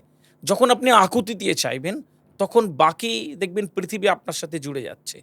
বাকি পৃথিবী আপনার জুড়ে যাচ্ছে। আপনি দেখবেন ঘরে থাকবেন আর অনেক দূরে যাবেন, চিন্তা করবেন দেখবেন কঠিন মনে হবে। রাস্তায় বেরোবেন দেখবেন রাস্তা সহজ হয়ে আস্তে যাচ্ছে। আস্তে সহজ হচ্ছে। কেউ না কেউ আপনাকে গন্তব্য বলে দিচ্ছে। ঠিক ওই জায়গাটা তৈরি করতে হবে। নেক্সট যে বিষয়টা which is very important কি আমার মনে হয় যখন কেউ সাফল্যের জন্য এগোচ্ছে, তখন তাকে পরিশ্রম করতে হবে হুম। আর সাথে উন্নত চিন্তাভাবনা রাখতে হবে। উন্নত চিন্তাভাবনা ভীষণ গুরুত্বপূর্ণ। কারণ ছোট চিন্তা দিয়ে মানুষ বড় কিছু অর্জন করতে পারে না। ছোট মানুষ দিয়ে বড় জাতি গঠন করা যায় না। উন্নত চিন্তার সাথে পরিশ্রম জুড়ে দিতে হবে। দেখবেন যে আস্তে একটা দুর্দান্ত অবস্থানের দিকে যাচ্ছে। মানুষকে এরপরে যে বিষয়টা হচ্ছে সুন্দর সৎ আচরণ, সৎ হওয়া। আমি আমার প্রত্যেকটা কনফারেন্সে কথাতে বলে রাখি যে সাফল্যের একটা বিরাট শর্ত হচ্ছে সৎ থাকা। যে মানুষ সৎ না তার কোনোদিন সাফল্য আসে না। আসে চাঁদনি রাতের মতন। আসে আবার দ্রুত চলেও যায়। সৎ থাকা মানে কারো ৫ টাকা মেরে খাওয়া না। সৎ থাকা মানে বন্ধুকে বলছেন যে শোন না যাচ্ছি মানে যান। সৎ থাকা মানে আপনার সঙ্গীকে বলছেন সারা জীবন পাশে আছি মানে পাশে থাকেন। বাবাকে বলছেন বাবা চিন্তা করো না আমি আছি তো, আমি ওখানে ঠিক পৌঁছে যাবো মানে যাও।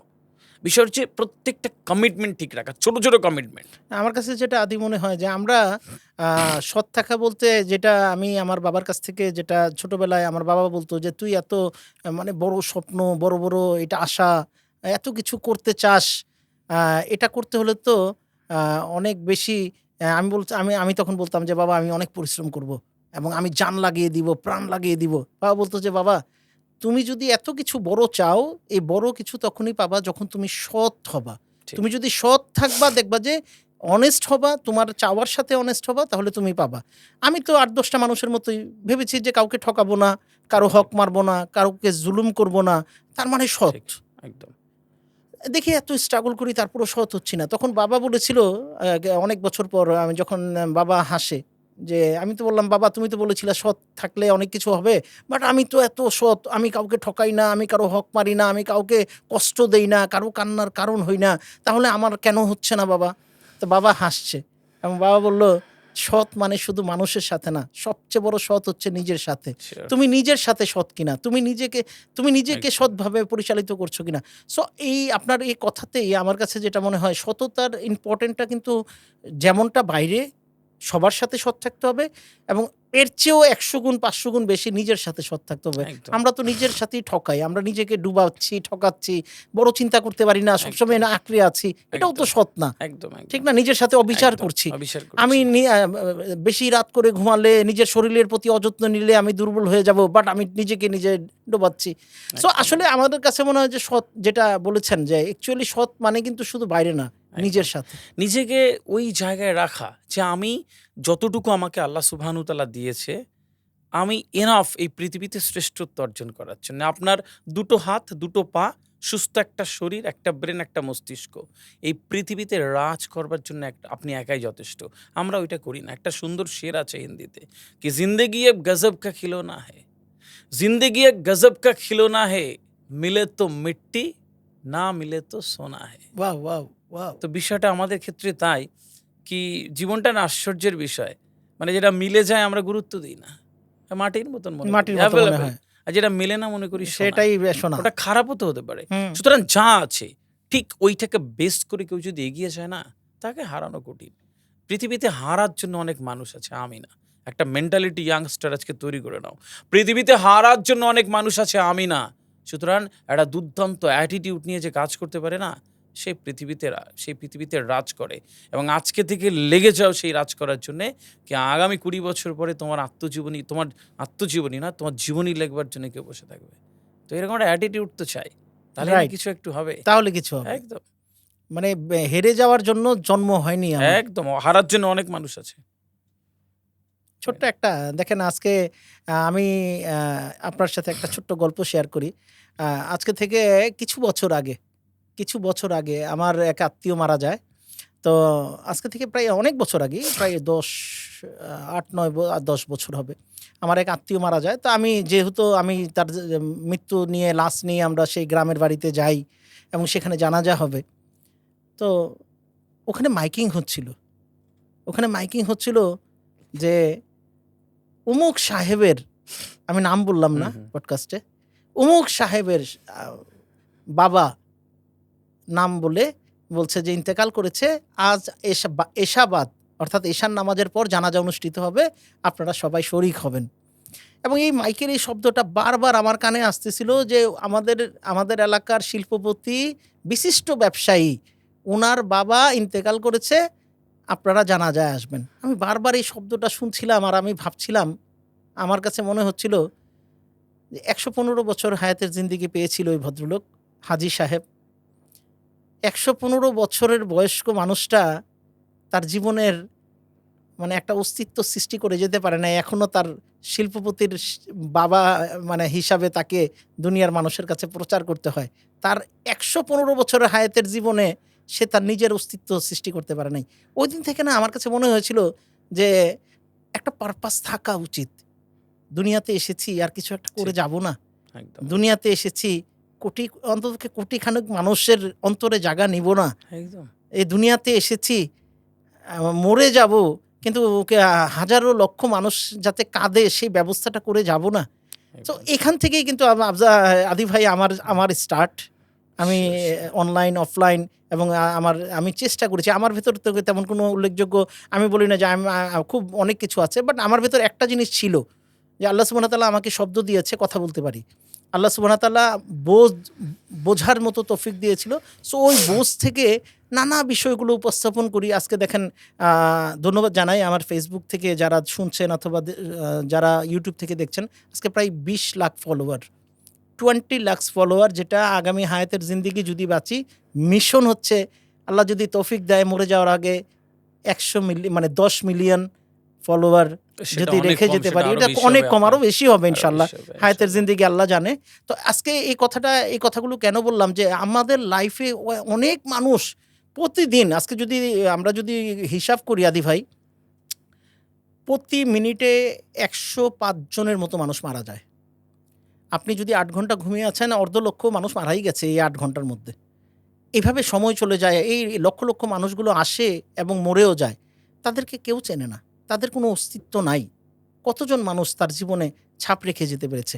সো অ্যাকচুয়ালি বিং হিউম্যান, আল্লাহ সুবহানাহু ওয়া তাআলা আপনাকে দুনিয়াতে পাঠিয়েছে, কিছুক্ষণ আগে যে কথা বলেছেন পারপাস ছিল। বাট আপনি সেই পারপাসটাকে ফুলফিল করলেন না।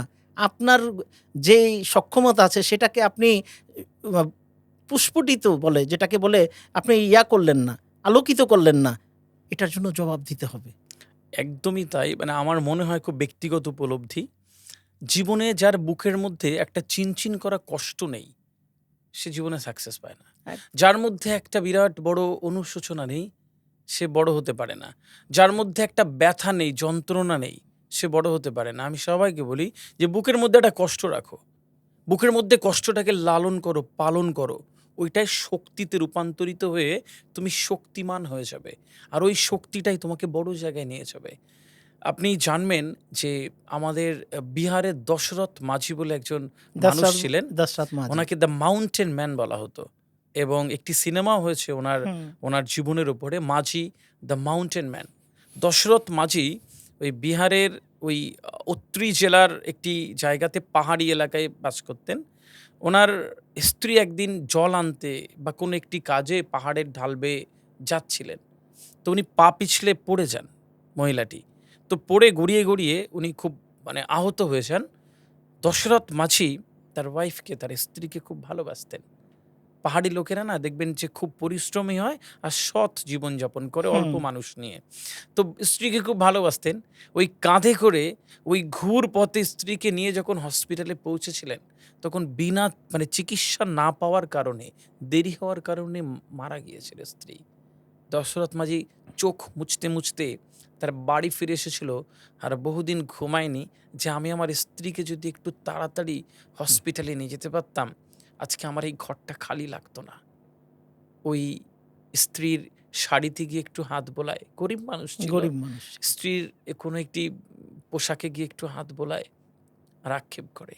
কোনো একদিন সকালবেলা একটা ছেনি আর একটা হাতুড়ি নিয়ে ওই পাহাড় যেখান থেকে শুরু হয়েছে, পাথরের পাহাড়, ওখানে চলে গেছিলেন এবং এই কষ্ট বুকে নিয়ে গেছিলেন যে আমার স্ত্রী যেভাবে মরেছে, আমি আর কাউকে ওই অতটা সময় ব্যয় করে বিনা চিকিৎসায় মরতে দেব না।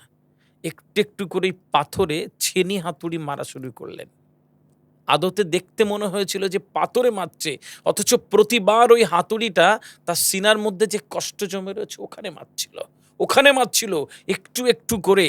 1959 সাল থেকে 79 সাল অবধি 20 বছর 20 থেকে 22 বছর ওই একটু একটু করে ছেনি হাতুড়ি মেরে এই একটা বিরাট রাস্তা তৈরি করে ফেলেছিল, যেটা 30 ফুট চওড়া ছিল, 350 ফিট ছিল এরকম একটি রাস্তা, এবং যেটা 57 কিলোমিটার রাস্তাকে মাত্র 15 কিলোমিটার এনে দিয়েছিল। যেটা ঘুরে যেতে হতো সেটা সোজা চলে যাওয়া যেত। এবং ভারত সরকার তাকে অনেক পুরস্কৃত করেছিল। একটা মানুষ দেখিয়ে দিয়েছিল যে বুক চাপা কষ্ট কত বড় হলে মানুষ শক্তিমান হয়ে ওঠে আর পাহাড়ের বুক চিরে রাস্তা তৈরি করে দেয়। একটা কষ্ট রাখবে না বুকের মধ্যে, মাকে ভালো রাখার কষ্ট রাখবে না যে মাকে রানী করে রাখবো, বাবাকে রাজা করে রাখবো, এই পৃথিবীর রাজা করে রাখবো আমার পরিবারের মানুষকে, এই কষ্ট বুকে রাখবে না। বাবার চপ্পলের দিকে একবার তাকিয়ে দেখেছো, তাকে মনে হয় নাকি সেরা মানুষ করে রাখবো? এই কষ্ট বুকের মধ্যে হয় না, কিসের বড় হবে? আমি পুরো প্রজন্মকে বলে চাই যে বুকের মধ্যে কষ্ট লালন করো, কষ্ট পালন করো, দেখবে এই কষ্ট তোমাকে শক্তিমান করবে বিরাট বড় জায়গায় যাওয়ার জন্য। একদম দারুণ কথা। কষ্ট একই জিনিস, কিন্তু এই কষ্টের ওই রকম কষ্টটা থাকা উচিত। অনেকে আমাদেরকে বলে যে আদি ভাই, যে আফজাল, অনেকে আমাকে ফোন দেয়। ইদানিং আমি চিন্তা করছি যে ফেসবুক থেকে নাম্বারটাই বন্ধ করে দিব। ভাই আপনারা তো ভালো যে নাম্বার হয়তো দেননি, আর আমি তো দিয়ে বিপদে আছি যে এত বেশি কল আসে। তা ফোন মাঝে মাঝে ধরি না, যে সেটা না ধরি, বলে যে স্যার একটু মোটিভেশন দেন।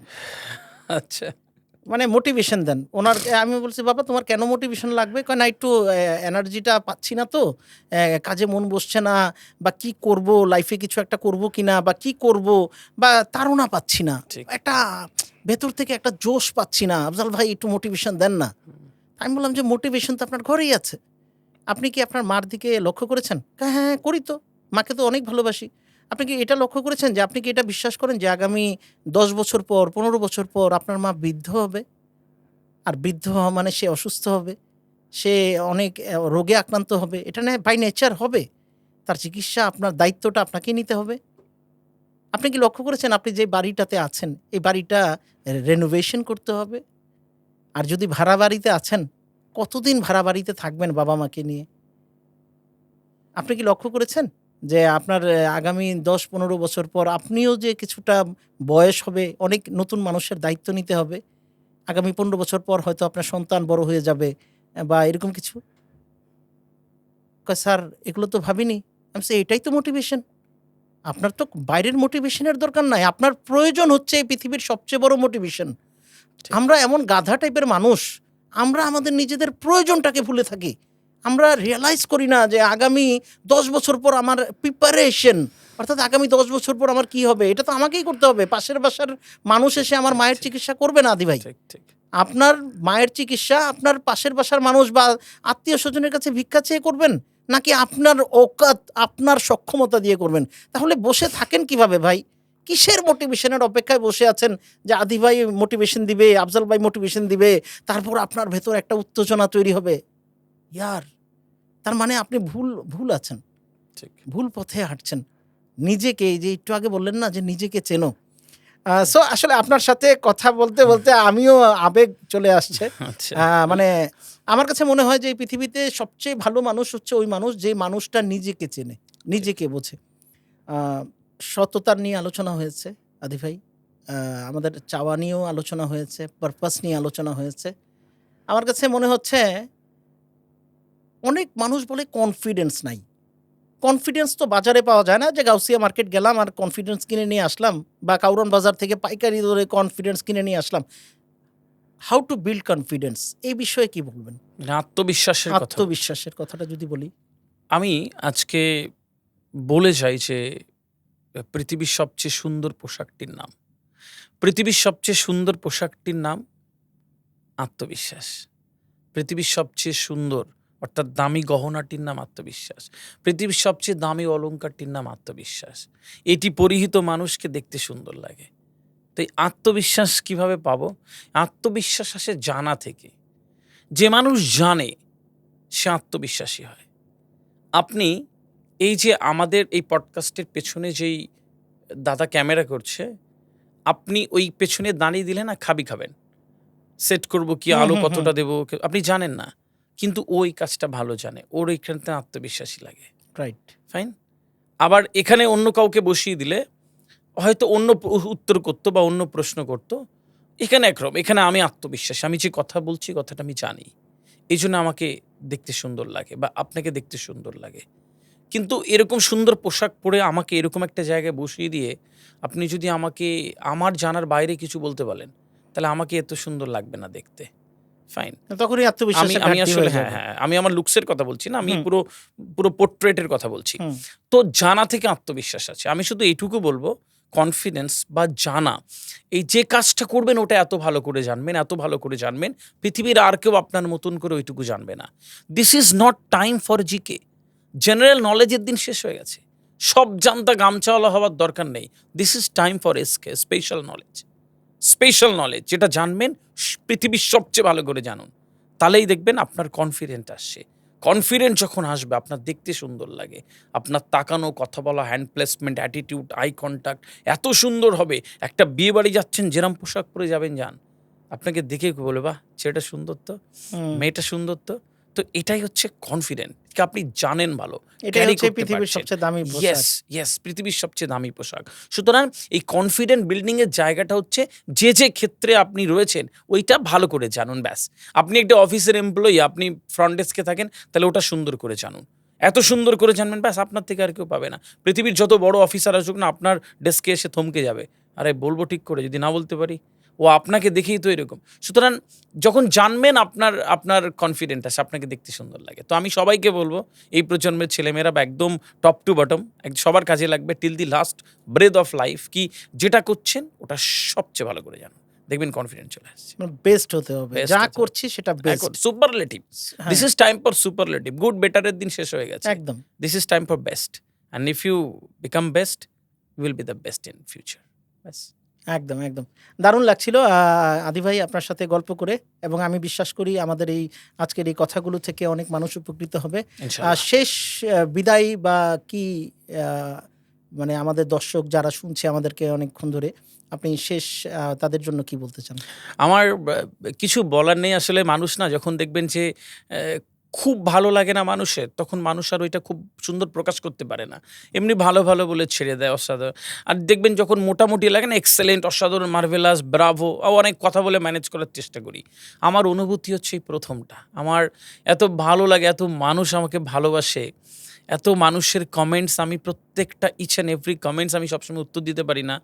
কিন্তু পড়ি, আমার এত ভালো লাগে। এই যে ভালোবাসাটা আমার কাছে একটা বিরাট জায়গা। আমার জীবনে কি পেলাম না পেলাম আগামীতে এটা আমার কাছে আর খুব ম্যাটার করে না। আমার এইটুক জীবনে আল্লাহ সুবহানাহু ওয়া তাআলা আমাকে অনেক দিয়েছে। আর পৃথিবীর সবচেয়ে শ্রেষ্ঠ জিনিস হচ্ছে মানুষের ভালোবাসা। সেটাই তো পাই। আপনারা দেখেন, আমাকে ভালোবাসেন। আমার অনেক কিছু অপূর্ণতাকে আপনারা ভালোবাসা দিয়ে ঢেকে দেন। আমি অনেক কিছু জানিও না, অনেক মানুষের মতন। শুধু এইটুক জানি যা আমি বলি। এইটুকুর জন্যই আপনারা ভালোবাসেন। আর আমার অপূর্ণতা, অসম্পূর্ণতাগুলোকে কিভাবে যেন এই ভালোবাসা ঢেকে দেয়। কিছু মানুষ যারা হয়তো আমাকে ভালোবাসেন না, আমি জানি যে তারা হয়তো একদিন আমাকে ভালোবাসবেন আমার কাজের জন্যে। ঠিক এরকম কিছু কাজ করে যেতে চাই। আমার জন্য একটু দোয়া আর আশীর্বাদ থাকুক যে এই আপনার জীবনটা আমি সুন্দর যদি হবে। বলি যে আপনার তো নতুন বই আসছে।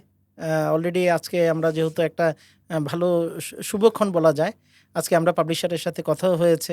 তো আমরা কবে নাগাদ এই বইটা পাবো এবং সেই বই উপলক্ষে যদি কিছু বলতে চান? আফজল ভাই, আমি না আসলে যে বইয়ের কথাটা রিভিল করতে চাইছিলাম না, আপনি বলে দিলেন। তো আমার বই হয়তো খুব দ্রুত, হ্যাঁ, আমাদের বাংলাদেশ থেকে ইত্যাদি গ্রন্থ গ্রন্থ প্রকাশ। প্রকাশ থেকে আমার বই আসছে খুব দ্রুত। এটা আমার বলার প্ল্যান ছিল না। অন্য কোনো ভিডিওসে বা কনটেন্টে আমি হয়তো এই কথা বলতাম। তারপরেও যে বইটা আসছে হয়তো আ ঈদের পরই হয়তো বইটার কাজ শুরু হবে এবং খুব দ্রুত, খুব দ্রুত আসবে। একদম খুব দ্রুত আসবে। সো আমরা আশাবাদী বাংলাদেশের মানুষ যারা আছে আ আমাদের আবেদন হক আদি ভাইয়ের বই অসাধারণ আমাকে হবে। কেউ বলে রেখেছিল, "ভাইয়া বই কবে আসবে? ভাইয়া বই কবে আসবে?" মেইল করতো, মেসেজ করতো। তাদের কিছু মানুষের হাতে বইটা হয়তো যাবে ইনশাল্লাহ। ইনশাআল্লাহ, ইনশাআল্লাহ। আশা করি আমাদের আজকের এই পডকাস্ট সুপ্রিয় দর্শক, আমরা এই এতক্ষণ ধরে যে আলোচনাগুলো হলো, আমাদের মূল উদ্দেশ্য ছিল আপনার চিন্তন ক্ষমতাকে ডেভেলপ করা। অর্থাৎ আপনার চিন্তা শক্তিকে একটু উন্নত করা এবং আমাদের যে কিছু পরামর্শ ছিল বা কিছু গল্পের মাধ্যমে আমরা আপনার বিবেককে, আপনার আবেগকে নাড়িয়ে দেওয়ার চেষ্টা করেছি। ভালো থাকা ভালো থাকতে হবে না? একটু আগে একটা কথা হয়েছে যে আপনাকে ভালো থাকতে হবে। সো আল্লাহ সুবহানাহু ওয়া তাআলা যাতে আমাদের সকলকে ভালো রাখে সেই প্রত্যাশা রাখছি। আজকের মতো এই পডকাস্ট শেষ করছি। প্রতি বৃহস্পতিবার আমরা সুন্দর, সুন্দর পডকাস্টের আয়োজন করি এবং আদি ভাইয়ের মতো স্পেশাল গেস্ট যারা আছে তাদেরকে আমরা সাথে নিয়ে আসি। সো আপনারা যদি Facebook থেকে দেখছেন তাহলে পেজটাকে ফলো দিয়ে রাখবেন এবং YouTube থেকে যদি দেখে থাকেন তাহলে চ্যানেলটাকে সাবস্ক্রাইব করে রাখবেন। আপনাদের ভালোবাসা যতদিন থাকবে ইনশাআল্লাহ আমরা এগিয়ে যেতে থাকবো। সবার শুভকামনা, ভালো থাকেন। আজকের মতো বিদায় নিচ্ছি। আসসালামু আলাইকুম ওয়া রাহমাতুল্লাহ।